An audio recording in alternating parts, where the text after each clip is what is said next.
నేను మీ మట్టి వినాయకుణ్ణి. నాకెంత పెద్ద మండపం కట్టారో. నేను ప్లాస్టర్ ఆఫ్ ప్యారిస్ వినాయకుణ్ణి. నాకు చాలా పెద్ద మండపం కట్టారు. నన్ను నవరాత్రులు ఎంతో భక్తి శ్రద్ధలతో రోజుకో నైవేద్యంతో పూజిస్తారు.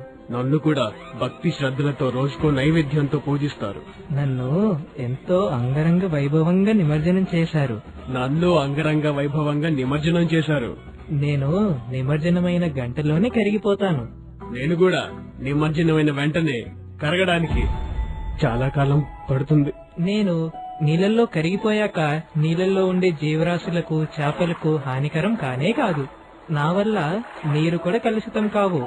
నేను కరిగిపోయాక నా నుండి వచ్చే రసాయనాల వల్ల నీటిలో ఉండే జీవరాశులు అన్ని నాశనం అవుతాయి. నీరు కూడా కలుషితం అవుతుంది.